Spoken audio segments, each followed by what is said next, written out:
Ladies and gentlemen, the story you're about to hear is true. Only the names have been changed to protect the innocent. NBC brings you Dragnet.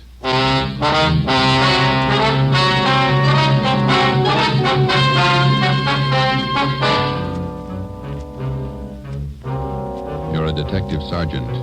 You're assigned to burglary detail. A gang of hijackers has started to work in your city. Truckloads of valuable merchandise have vanished. The thieves are clever, seem to have a foolproof system. Your job, find them. Dragnet, the documented drama of an actual crime, investigated and solved by the men who unrelentingly stand watch on the security of your home, your family, and your life. For the next 30 minutes, in cooperation with the Los Angeles Police Department, you will travel step by step on the side of the law through an actual case from official police files. From beginning to end, from crime to punishment, Dragnet is the story of your police force in action. It was Thursday, March 6th. It was windy in Los Angeles. We were working the night watch out of burglary detail. My partner's Ben Romero. The boss is Ed Backstrand, chief of detectives. My name's Friday. I was on the way back from the record bureau, and it was 5:35 a.m. when I got to room 2A. Interrogation room. Read this to him, Ben. Yeah. 2,600 dozen nylon stockings, 45 bolts of silk, 58 cases imported perfume. Where are you dumping this stuff, Laval? That's what we want to know. I told you the truth. I have nothing to do with it. I don't know anything about it. What was this stolen waybill doing in the cab of your truck? How many times do I have to tell you? I don't know. Your fingerprints are all over it. You must have carried it there. I didn't carry it there. Somebody's out to frame me. How many in the hijack gang, Laval? I'm not in a hijack game. I told you I don't know. When are you going to let me go? Who's the head of the gang? I don't know any head of the gang. I want to get out of here. You're covering for somebody. I'm not covering for anybody. You take the rap for all this, you're going to have a beard down to your knees by the time you get out. I'm not taking any rap. Then let's have it. Oh, I'm tired. $42,000 worth. You know who took it, you know where it is. They could have disappeared anywhere on their way from the east to the 1,000 places. Nothing was missing from those shipments when they came in on the train. Everything was there when they were unloaded at the warehouse. Then I don't know. I don't know. Every dollar's worth was accounted for when it was loaded on the truck. Well, where is it now? I'm tired. We've been here all night. Let me read it for you again. 2,600 dozen nylon stockings, 45 bolts of silk, 58 cases imported perfume. And you're trying to tell us somebody hijacked all that from the trucks without you knowing it? The trucks were loaded at the warehouse. We went out to eat. We came back, got in the trucks, delivered the stuff, and that's all I know. And while you were out eating, the receipts for the load disappeared, too. Is that right, Lavelle? I don't know where the waybills are. The shipping truck, that's his job. We talked to him. He says one of you could have taken the waybill. Well, then he's lying. I didn't take him. Then what was this waybill doing in the cab of your truck? I told you, I don't know. Somebody's trying to frame me. Why? I don't know. Somebody, I don't know why. Then you better come up with an answer, mister. Look, I'm tired. We've been here since 6 o'clock last night. We're all tired. Who you covering for? What are you trying to build? Any of that coffee left, Ben? It's cold. That's all right. You want some, Lavelle? No.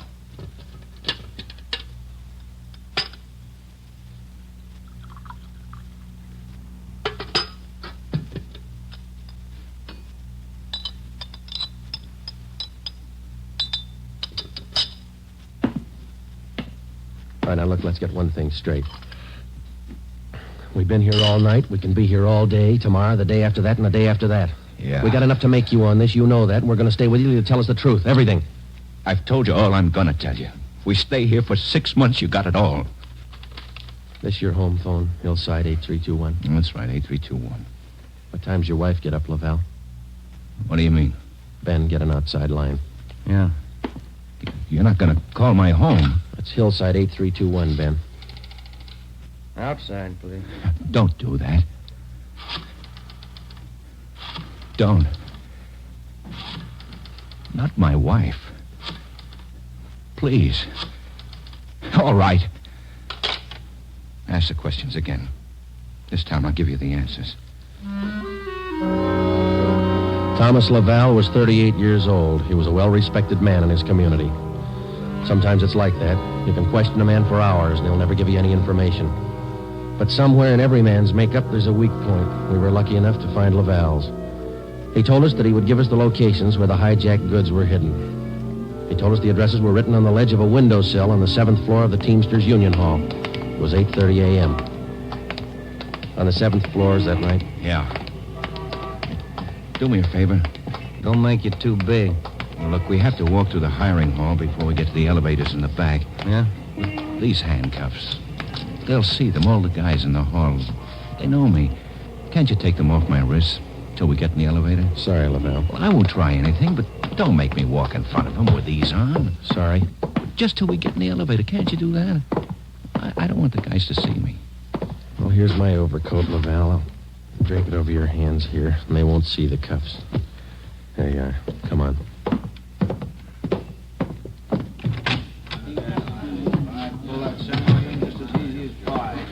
Hi, Tom. How are you? Hi. What's new, Tom? Not much. Oh, that was easy. Let's take the elevator. Yeah.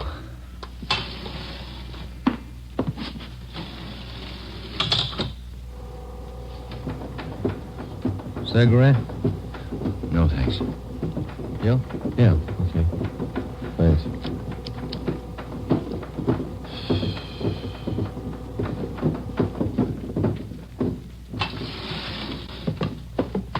It's down this way. Let me show you. To the left. A window up ahead there. Yeah, this one. I don't see anything on the windowsill. It's on the outside. Open the window and let me check. Yeah. Let me see you. Ben, grab him. He's trying to jump. Get back here. Get back. I told you, you hear? Go! Get him, Joe. I can't hold him. He's pulling me out. Hold on, Ben. Grab me. Joe. He's slipping. Try, Joe. Hold on. He's kicking loose. I can't hold him. Hold him, Joe. Ben!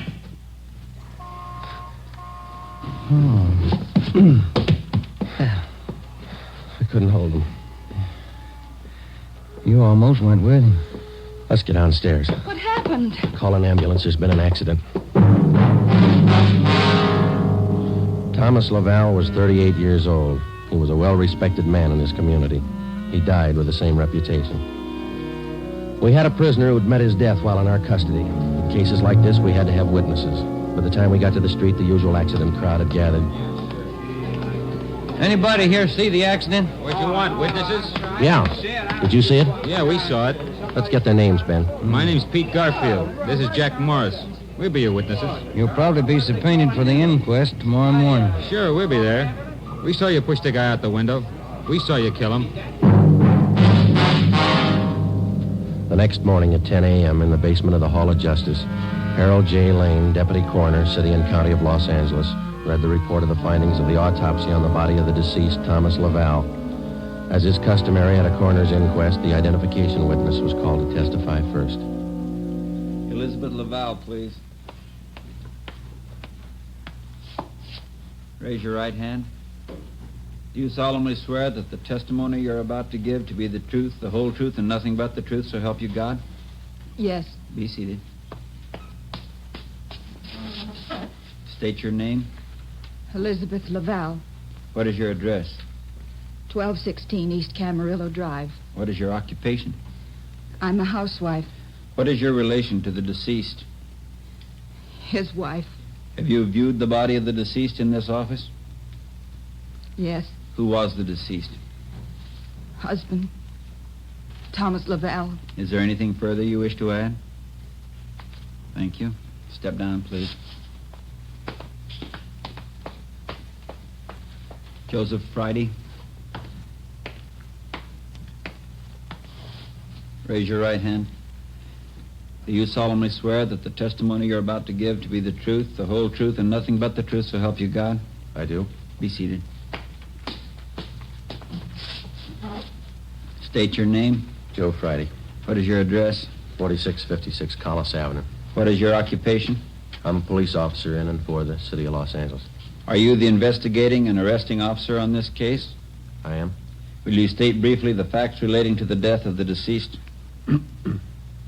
On the morning following the arrest by us of the deceased on suspicion of grand theft merchandise, He expressed a desire to assist us in the apprehension of suspects involved in these thefts and the recovery of property taken in them. Did he assist you?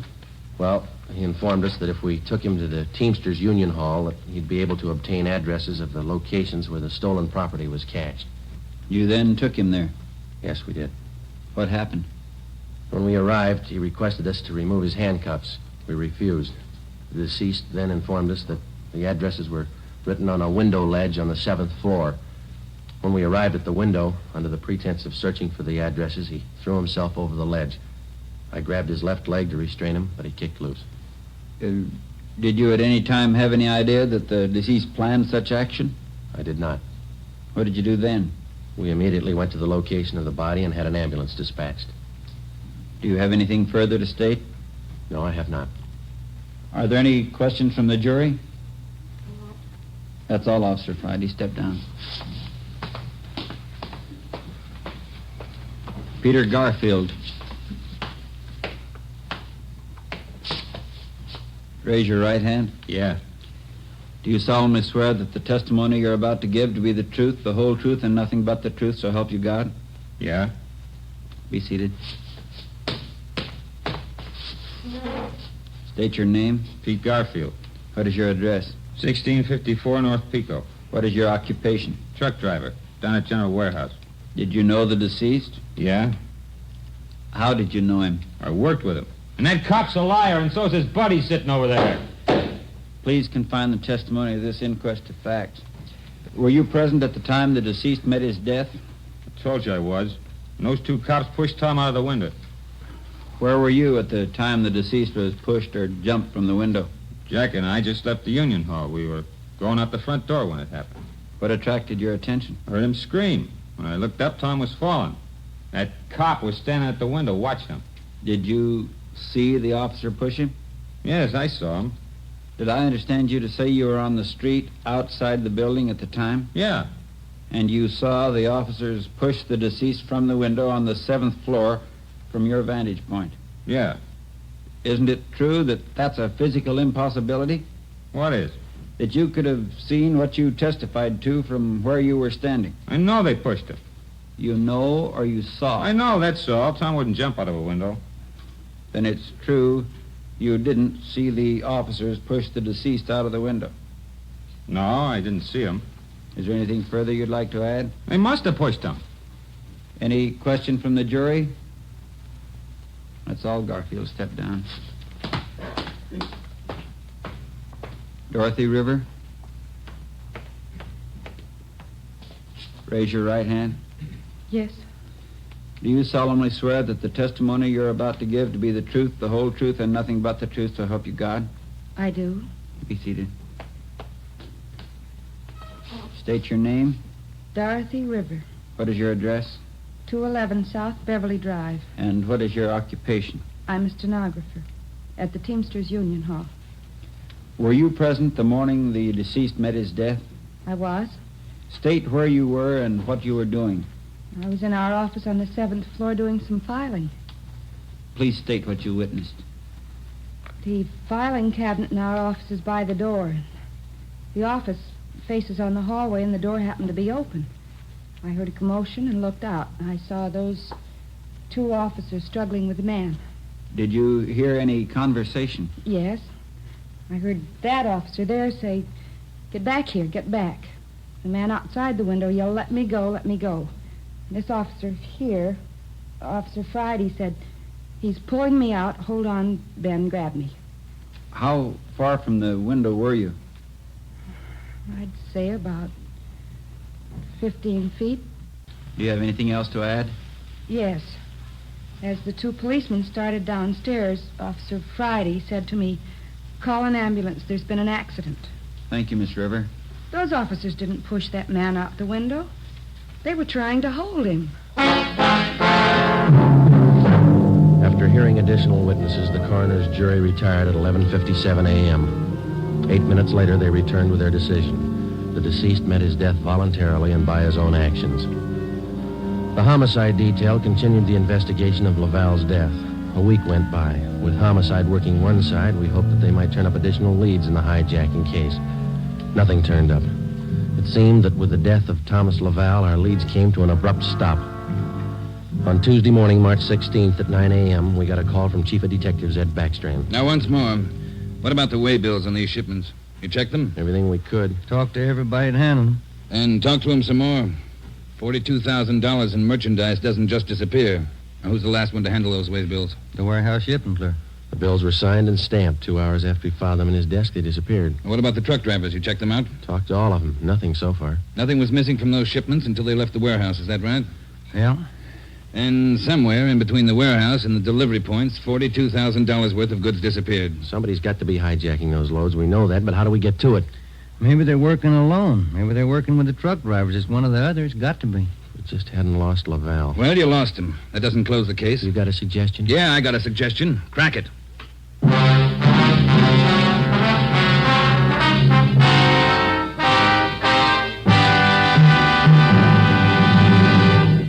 You are listening to Dragnet, authentic stories from official police files. And now, an important announcement. Ladies and gentlemen, we are pleased to announce that starting next Thursday, October 6th, Dragnet will be brought to you by Fatima Cigarettes.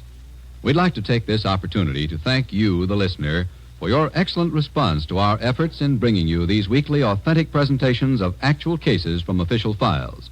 Your letters are the only indications we have that Dragnet is a source of your listening pleasure. We'd like to hear from all of you. Starting next Thursday, October 6th, over most of these same NBC stations, Dragnet will be heard weekly at 10:30 p.m. Eastern Standard Time, immediately following the Supper Club. Check your newspaper for local release time.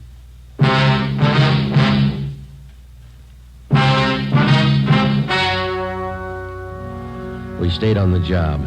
Another week went by. No leads. We spent so much time at the general warehouse where the merchandise disappeared that we almost got to be a part of the crew. We got to know everybody. We made frequent visits to the Teamsters Union Hall, but got us nothing. On Wednesday, March 26th, we reported in for work at 8 a.m. Friday, Romero. Yes, Skipper? You fooled around just long enough. They hijacked another load last night. $38,000. What outfit? Same, general warehouse. Who's your contact down there? Ray Hobart, shipping clerk. Now hop down there right now and get the details. Right, Ed. There are 2 ways to solve this thing. Yeah? You can get those hijackers now or wait till General Warehouse goes out of business. Get on it.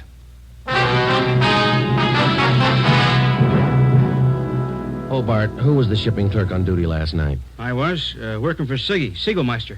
He's out with a cold. And you saw the stuff was loaded on the trucks and you checked the waybill. As usual. Everything as usual. Checked the trucks out at 2 a.m., went back to the office, filed the waybills. You work a pretty heavy schedule, Hobart. You started at 2 a.m. and you're still on duty? It took the last 4 hours of Siggy's shift, at 2 a.m. to 6 a.m. He had a cold. I was back here at 10 this morning to start my own shift. When did you find out the waybills were missing on that shipment last night? Just before I went off. Maybe 5:30, 5:45. Well, how about the truck drivers who handled that load, Hobart? You got them? Let's see. I got it right here. Okay. Here you go, Sergeant. Jack Morris and Pete Garfield. Jack Morris and Pete Garfield were brought in for questioning. We double-checked with Homicide and found that their reports on Morris and Garfield tallied with ours. No previous records. Both men had been tailed for a reasonable length of time since their testimony at the Laval inquest. Their actions failed to implicate them. 4 days after the second hijacking, we got a tip from one of our informants down in the warehouse district. He told us that a man in a gray suit had been hanging around the coffee shop next to the Teamsters Union Hall. He was peddling nylon stockings, cheap. There had been other reports like this, which we had followed up, but none of them had paid off. Usually such leads didn't pay off, but we couldn't be sure. They had to be checked. At a few minutes before 5 that afternoon, we found the nylon salesman in the gray suit in the back booth of the coffee shop adjoining the Union Hall. Look, Mag. Take a look. The finest. You can't do better. 51-gauge nylon. Look good, huh?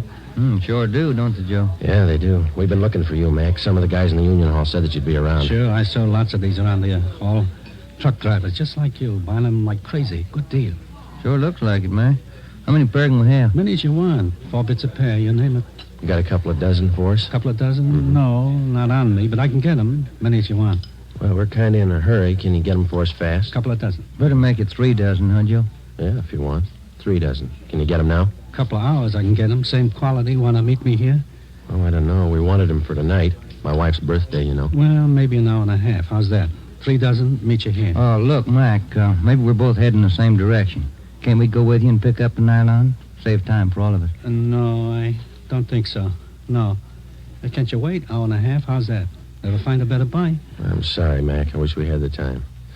Well, where do you have to go to pick up these nylons? Oh, way out. Sunset Boulevard near Fairfax. Can't you wait? I'll make it fast. Can't we pay you and then go out and pick them up ourselves? Huh? No. Don't work that way. No. Can't you wait here? I'll make it fast. We ought to be home now, Joe. Yeah, I'm sorry, mister. We'll have to skip it. Yeah, maybe we can pick up something on the way home, Ben. Candy or something. Wife likes candy. Now, look, fellas, I don't want to see you lose out on this deal. I'll meet you halfway. How you mean? Look, together we'll go out to Sunset and Fairfax, huh? Near the place. You wait there at the hamburger stand, and in 5 minutes I'll bring you the stuff, okay? Oh, I don't know. We're late already, but... All right, it's a deal. I'll call the wife and tell her we're going to be a little later.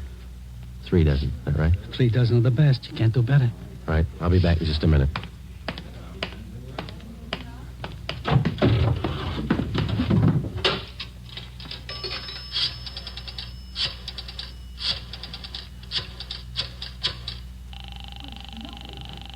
.253. 2523. Chief of Detectives Office, Chandler. Mike, Joe Friday, Backstrand there? Out right now, Joe. Well, then do me a favor, Chandler. Make it fast. Get a couple of men out to Sunset and Fairfax as fast as you can. Tell them to watch for Ben and me. You got that? Yeah, what else? We'll drive up in our car with another man. Ben and I will get out of the car and go in the hamburger stand. The other man will walk off. Whoever you get, tell him to follow that man. You got it? Right. All right. Just tail him. See where he goes, see what he does. Okay, Joe, right away. All set, Joe? She got dinner ready? Yeah, just about. We better hustle. Sure. Best deal in the world. Let's go. At 5 minutes to 6, we pulled up at the corner of Sunset Boulevard and Fairfax. It was almost dark. Ben and I got out of the car and started over for the hamburger stand on the corner. We caught a glimpse of Barcy and Kaplan in one of our detective cars parked in a gas station on the opposite corner. They had their eyes on our man. When the traffic signals changed, the man crossed the street and headed down Fairfax. Barcy and Kaplan waited a minute, and then they took off after him. He turned at the next corner and disappeared from sight. Ben and I ordered a cup of coffee, and we sat down to wait. At 6:30, we were still waiting. At 5 minutes to 7, I went across the street to the drugstore and called the office. Barcy and Kaplan hadn't been heard from. Their car, 105K, was not acknowledging calls. I had my call switched from communications to Backstrand's office. Well, they lost him Friday. I don't know how they lost him, but they lost him. Well, who's out there now? Sullivan and Whitney took a detail out there. They're combing the neighborhood right now. Well, how did it happen? A man just doesn't disappear into thin air. That's what I keep telling you about that stuff that's been hijacked. The search for the nylon salesman went on all that night and most of the next day. From his description, we ran a make on him. No previous record. He had disappeared completely. We were right back where we'd started from. The only thing we could do was to start backtracking, re-questioning the people at General Warehouse, the truck drivers, the shipping clerks. We kept a close check on Garfield and Morris, and we went back to the only possible lead still remaining, Mrs. Laval. She could tell us nothing more than we already knew. When we left her, we started on the neighbors for the second time around. For the rest of the day, we canvassed the immediate neighborhood. We got as many opinions of the Lavals as they had neighbors. At 3:30 that afternoon, we visited with Miss Gertrude Langster, a 50-year-old maiden lady who lived almost directly across the street from the Laval house. She'd been out of town the first time we covered the neighborhood. The old saying goes, Sergeant, there's no fool like an old fool. Oh, say, if I told you the chances I had when I was a girl. Yeah, but we just... not truck drivers like that. Laval man, God rest his soul. But fine, wealthy men, bankers, lawyers. Templeton Grant, you remember him? No, ma'am. I was engaged to him once. Butterfly waist, that's what he used to call me. Well, I was slim in those days. Would you like to see some pictures of me as a girl? No, thank you, ma'am. We'd just like to ask you a few questions, that's all. Could you tell us if the Lavals had many visitors to their house in the past 6 months or so? Oh, my, no. Funniest thing, I am the nosy type, Sergeant. I like to know everything that goes on around my neighborhood, and you can take my word for it, the Lavals never had visitors. You know, Sergeant Friday, you remind me of a young man I used to be engaged to just a few years ago. Yes, Miss Langston. Now, would you tell us, please? Did you have any reason to think that there was something little out of the ordinary about the Laval? Oh, little out of the ordinary, he says, but my dear man, yes. Here he was, a truck driver, and there she was with a home furnished like the Astors. Why, I even used to see him cart some of the things home in that car, his beautiful things, rugs and glassware, bolts of fabric. Oh, gorgeous. And he'd bring these things home after work. Is that it, Miss Langston? Anytime, day or night, weekends, anytime. Mm-hmm. After 4, Joe, we better call office. Yeah. Now, are you sure of all that you've told us, Miss Langster? Sure. Oh, my dear man, of course I'm sure. I watched him week after week. Well, thank you. Won't you stay for a cup of tea? I'll have Josephine fix it. Josephine? No, thank you, ma'am. Well, then, perhaps a glass of sherry? Thank you, no. But there is something. Yes? I wonder if we could use your phone, please. Oh, yes. In the hall, next to the umbrella stand. Thank you, ma'am.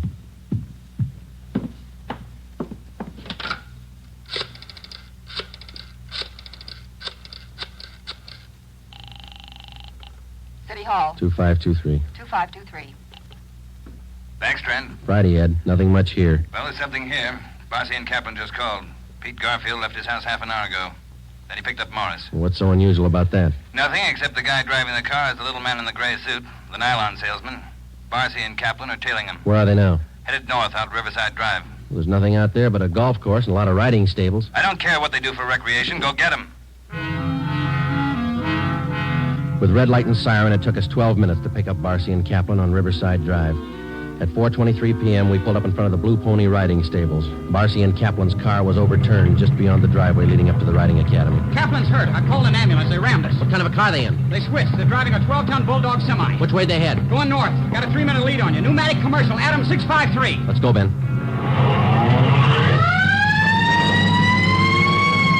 Can you see him, Joe? No, not yet. Watch that crossing.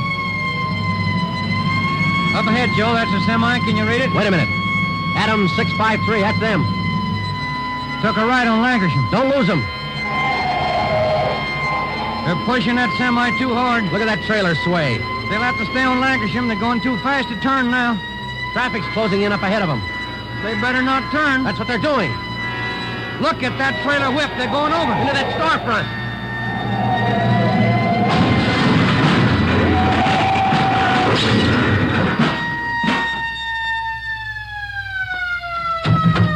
Come on, Ben. You all right? Wait a minute. Let me see. Yeah, they're banged up, but they're alive. Well, there they are, Joe. Yeah. Garfield, Morris, little man in the gray suit. It's funny, isn't it? What's that? Garfield's going to swear we pushed that truck through that window.